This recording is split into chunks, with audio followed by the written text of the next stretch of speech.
Sama-sama tayong magiging Saksi!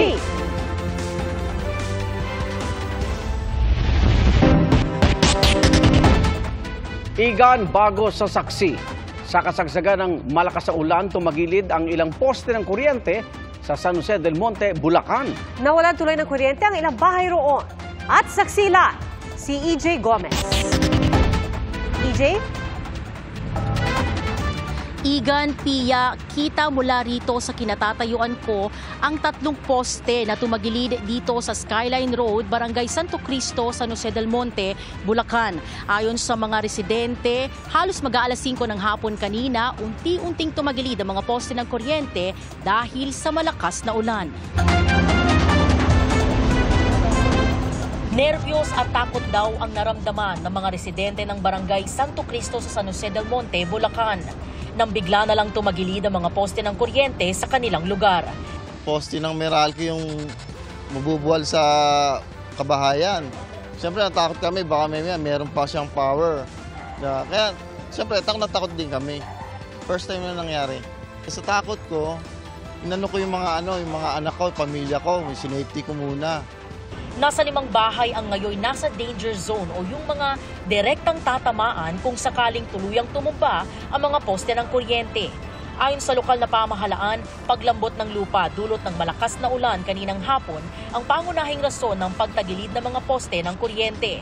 Mananatiling sarado ang parteng ito ng Skyline Road sa mga motorista hanggang sa tuluyang maibalik ang mga poste at kuryente sa Barangay Santo Cristo. Meron na po tayong mga nakaantabay ng traffic enforcer po na nagsasabi po sa mga motorista po na pasamantala pong sarado po itong kahabaan po ng Skyline Road, dapat pong nagsasagawa po ng pag-aayos ng Meralco. Ayon din po kay Meralco po, hindi na po aabutin ng umaga po yung pag-aayos nila ng mga kuryente para maibalik din po kaagad. Ayon sa Meralco, aabot sa higit 40 bahay ang wala ngayong kuryente. Meron po kaming 3 crane po, 3 basket rack, isang stake rack po para din sa mga gamit. At meron din po kaming mga supervisors pick-up para i-ensure yung safety po ng mga crew at ganun din po ng public. Hanggang sa mga oras na ito, patuloy ang restoration efforts ng Meralco at katuwang na contractors. Target daw ng Meralco na maibalik ang kuryente bago matapos ang araw na ito. At live mula rito sa San Jose del Monte, Bulacan, EJ Gomez, ang inyong saksi. Sa kabila ng gusot sa pagitan ng First Lady Lisa Araneta Marcos at Vice President Sara Duterte, iginit ni Pangulong Bongbong Marcos na mananatiling Education Secretary ang kanyang bise. Saksi, si Ivan Mayrina.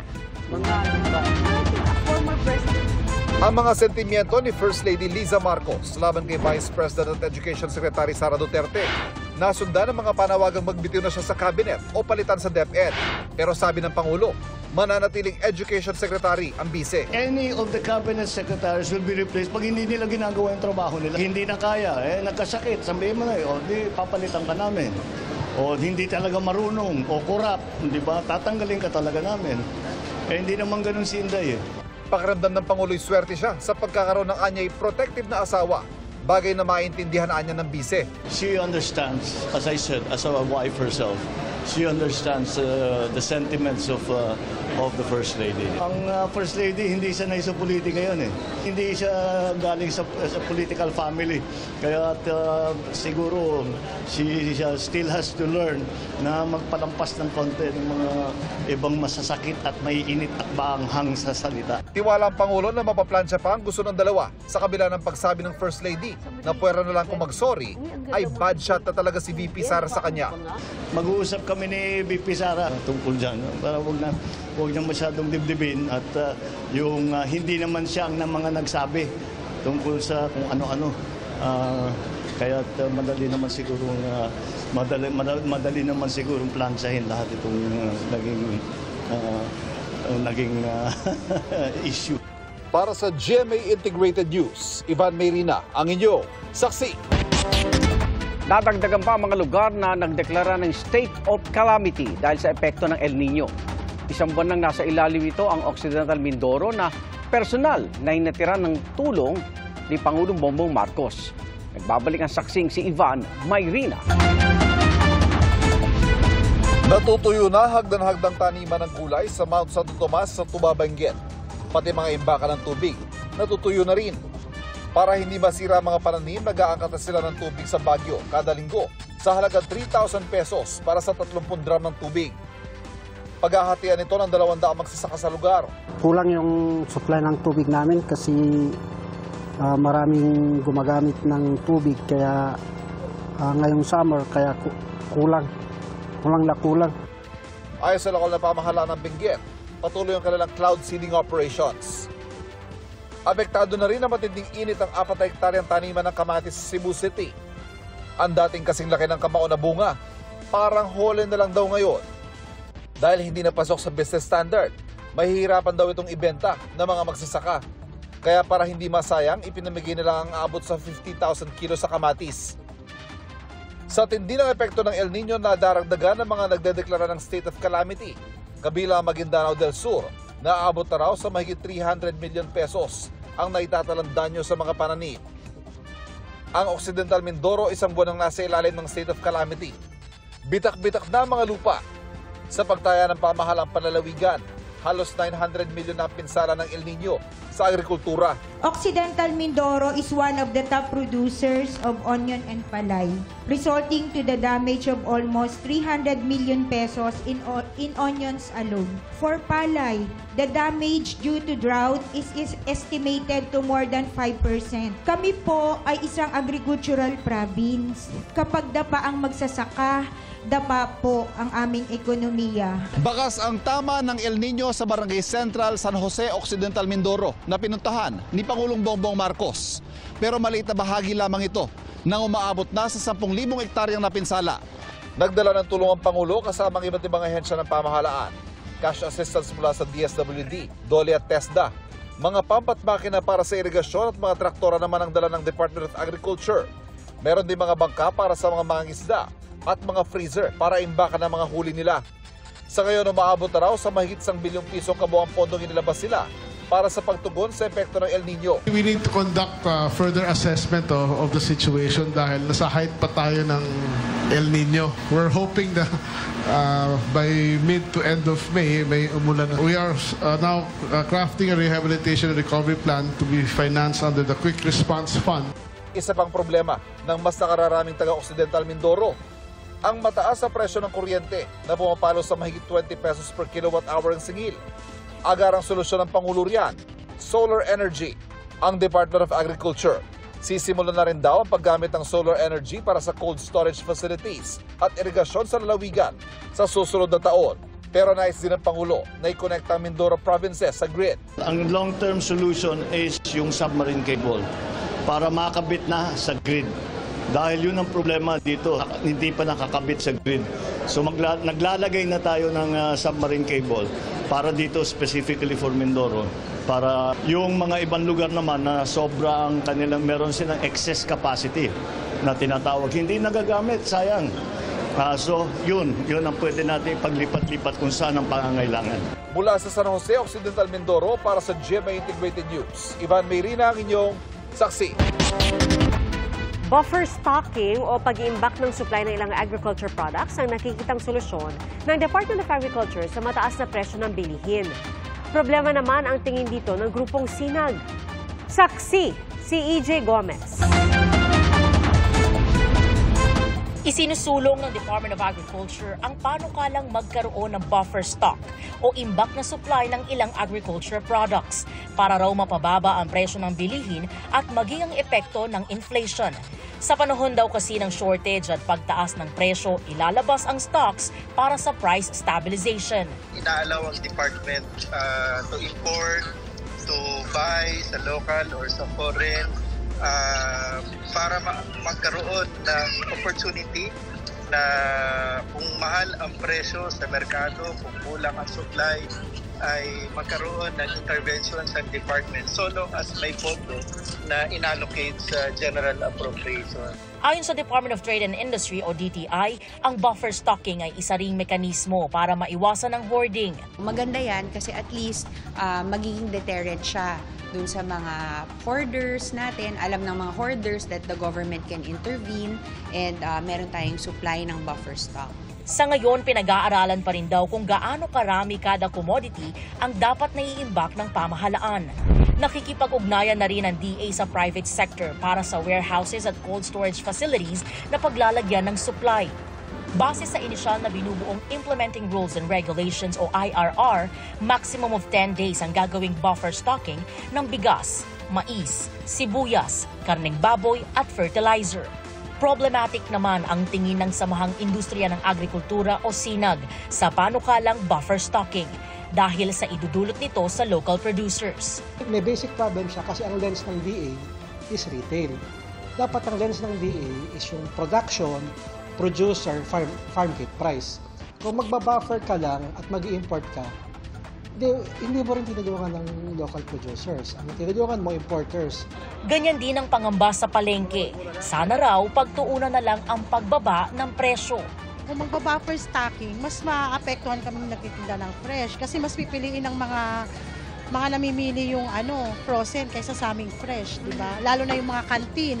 Suhestyon ng SINAG sa gobyerno, silipin nyo lang yung disconnect ng farm gate sa retail.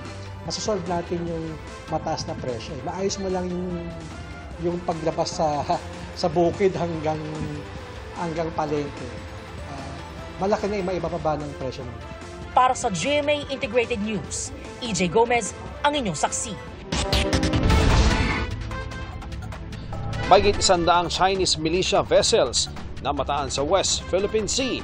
Ayon sa Philippine Navy, doble ang bilang nito kumpara sa bilang na 50 noon lang nakaraang linggo. Malayo rin daw ito sa average na bilang nito sa nagdaang mga buwan. Bagamat hindi raw naalarma, ayaw nang isipin ng Philippine Navy na ang pagdami ng Chinese vessels ay dahil sa ginaganap na balikatan exercise. Kung saan isa sa inaabangan ang group sail o sabayang paglalayag ng mga barko ng Pilipinas, Amerika at France.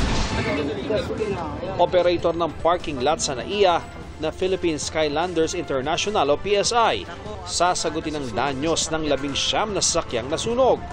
Batay sa ulat nila kay MIA General Manager Eric Ines. Nangako rin sila makikipagtulungan sa investigasyon na ginagawa ng BFP. Makikipag-ugnayan din sila sa mga may-ari ng mga sasakyan. Ipinag-utos din ng MIA na huwag munang gamitin ang parking facility hanggang hindi natatanggal ang lahat ng damo at natatabunan ng mga graba at bato. Grupong Piston nagkilos protesta sa harap ng Korte Suprema kaugnay ng PUV Modernization Program. Apela nila, aksyon na ang hiling nilang temporary restraining order laban sa pagpapatupad ng April 30 consolidation deadline ng mga prangkisa. Git ng grupo, mali at hindi naaayon sa konstitusyon ang ginagawang konsolidasyon ng mga prangkisa. Noong isang linggo, sinabi ng Korte Suprema na under deliberations pa ang mga petisyon ng Piston at wala pang desisyon dito. Para sa GMA Integrated News, Ian Cruz ang inyong saksi. Handa humarap sa investigasyon ng Kamara ang mayor ng Tuguegarao City kaugnay sa umano'y pagdami ng Chinese students sa Cagayan. May nakahain na rin resolusyon sa Senado para mag-imbestiga sa issue. Saksi, si Tina Panganiban Perez. Mismong sangguni ang panlalawigan ng Cagayan na magpapatawag sa mga kaukulang ahensya ng pamahalaan at mga higher education institutions kaugnay ng napaulat na umano'y pagdami ng mga Chinese na estudyante sa lalawigan. The security is our concern. We all know we have 2 EDCA sites in the province of Cagayan. Seguridad din ang ikinatwira ng kongresistang naghain ng resolusyon sa Kamara para paimbestigahan ang issue. Kung hindi naman legit na student, siyempre, worrisome na yun. Diba? Anong purpose pumunta doon? Siya rin ang nagbanggit na may 4,600 Chinese students sa St. Paul University, Cagayan na base raw sa datos na binigay nito sa pulong nila noong nakaraang taon kasama ang Commission on Higher Education o CHED at National Intelligence Coordinating Agency o NICA. Nagbago na raw yan pero marami pa rin. Sa ngayong taon, 400 plus. Mukhang unusual naman talaga. Ito pang isang sinabi ng St. Paul noon, sabi nila, kung actually ang target namin is 10,000 students. Sinisika pa namin makuna ng pahayag ang St. Paul University, Cagayan. Pero nauna na nilang sinabi na wala silang kahinahinalang estudyante. Maging sa Senado, may inihain na rin resolusyon para imbestigahan ang issue, gayon din ang pagpapanggap umano ng ilang dayuhan na Pilipino gamit ang mga pekeng dokumento. Yes, the Philippines is always open to young people from all over the world who want to study. Pero ibang usapan pag peke ang papeles at cover lang ang pag-enroll sa ating mga eskwelahan. It's quite suspicious. Bakit itong Chinese nationals, bakit dito lang, confined lang sa isang lalawigan? Dahil meron tayong 2 EDCA sites na malapit sa Cagayan Valley. Pero sabi ng isang senadora, spekulasyon anya na nag-ESPya ang Chinese students. Iba raw ang dapat silipin. Kailangan yung imbestigahan kasi masyado nagiging commercial. At higit sa lahat, kung cleared ba talaga sila? No, the Bureau of Immigration. Tila racist at racial profiling naman ang pagpapalaki raw sa issue ayon sa founding chair ng Movement for Restoration of Peace and Order na si Teresita Angsi. Pero sabi ni Lara, hindi racist ang resolusyon niya. Wala naman tayong gustong ibang alamin dito, kundi yung kung ano talaga ang nangyayari. Para lang malaman nyo din, my wife is of Chinese descent din. Umaalma naman si Tuguegarao City Mayor Myla Tingke. Masama ang loob namin kaagad doon kasi nag-react kami dahil nagulat kami kung bakit if you want to call for an investigation, why involve us and why claim that we sponsored the students themselves, no? And nakakalungkot kasi agad-agad na parang bumira no? Bira ka agad na Chinese students, suspicious activities ang nakalagay. Handa raw siyang humarap sa anumang investigasyon kasunod ng inihaing House Resolution number 1666. Para sa GMA Integrated News, Tina Panganiban Perez, ang inyong saksi. Bagaman magpapatuloy ang napakainit na panahon, posibleng ulanin ang maraming lugar bukas. Dahil po yan sa Intertropical Convergence Zone o ITCZ at Easterlies. Ang ITCZ ay binubuo ng makakapal na ulap kaya magpapaulan yan lalo na sa Mindanao. Habang yung Easterlies, bukod sa mainit na panahon ay posibleng magdulot ng thunderstorms. At base sa datos ng Metro Weather, mataas ang tsansa ng ulan sa malaking bahagi ng Luzon bukas. May malalakas na ulan sa Cordillera at Central Luzon kaya doble ingat. Maaliwalas naman ang panahon sa halos buong Visayas. At uulan din ang Mindanao lalo na ang Barm, Soc-Sargen at Davao Region na posibleng magpabaha o magdulot ng landslide. Maging maalinsangan pa rin sa Metro Manila pero may chance ng localized thunderstorms kaya magdala po ng payong.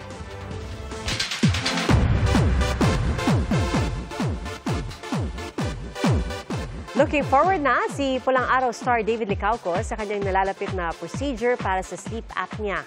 Nakaapekto na raw ito sa buhay at mental health ng aktor kaya panahon na para gawin ang procedure. Umaasa naman ang other half ng barda na si Barbie Forteza na magiging maganda ang resulta ng surgery. Samantala, maayos ng kondisyon ni Asia's Limitless star Julian San Jose matapos ma-ospital. Ang kay Julian, nakaranas siya ng severe stomach pain at migraine. Dahil dito, hindi natuloy ang performance sana niya sa concert ni Regine Velasquez. Pero very grateful daw si Julian sa pagiging understanding ng Asia Songbird.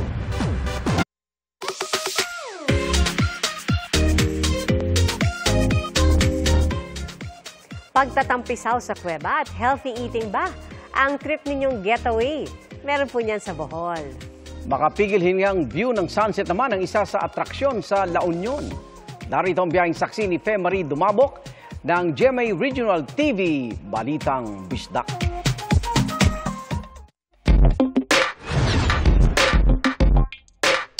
Ihanda ng inyong mga pang-aura at tara na sa tinaguriang Batanes of the East, ang Dingalan Aurora. It's definitely a perfect summer getaway dahil sa breathtaking view ng Sierra Madre at Pacific Ocean. Para ma-achieve ang panoramic view, kailangang ready ang inyong mga tuhod sa mahaba-habang trekking.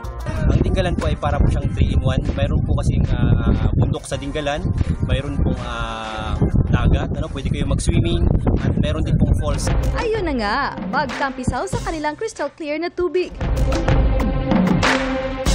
Masisilayan din ang ganda ng Lamau Cave. Paalala ng mga otoridad sa mga turista na naway pangalagaan ng lugar at huwag magtapon ng basura. Next na pag-aaurahan ang nakaka-fall sa ganda na falls sa Adams sa Ilocos Norte. Swaka lalo ngayong tag-init kahit extra challenging ang lakaran para marating ito. Malamig at presko rin ang tubig na mula pa sa bundok. Pagkatapos sa Ilocos Norte,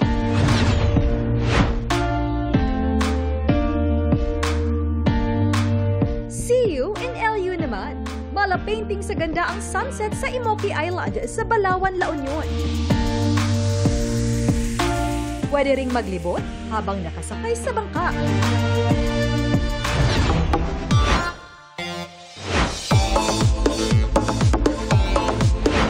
Ituloy lang ang getaway at lumipad pa Dawis, Bohol.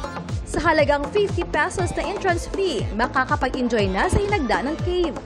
Kung di marunong lumangoy, huwag mag-alala dahil may mga life jacket na pwedeng magamit. Bukod sa crystal clear na tubig, dagdag attraction din sa lugar ang stalagmites at stalactites.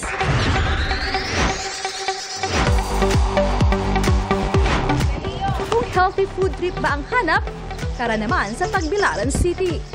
Ang agritourism farm na yan, perfect para sa mga mahilig sa organic food. Ang mga pagkain nila sa restaurant straight from the farm. Pwede ka rin matuto ng organic farming. Para sa GMA Integrated News, ako si Femery Dumabok ng GMA Regional TV Balitang Bisdak. Ang inyong saksi! Salamat, Igan, sa inyong pagsaksi. Ako naman, Arnold Clavio. Ako po si PR Kanghel para sa mas malaking misyon at sa mas malawak na paglilingkod sa bayan. Mula sa GMA Integrated News, ang News Authority ng Pilipino. Hanggang bukas, sama-sama tayong magiging saksi!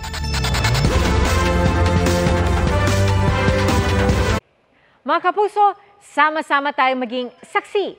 Mag-subscribe sa GMA Integrated News sa YouTube at para sa mga kapuso abroad, samahan niyo kami sa GMA Pinoy TV at sa www.gmanews.tv.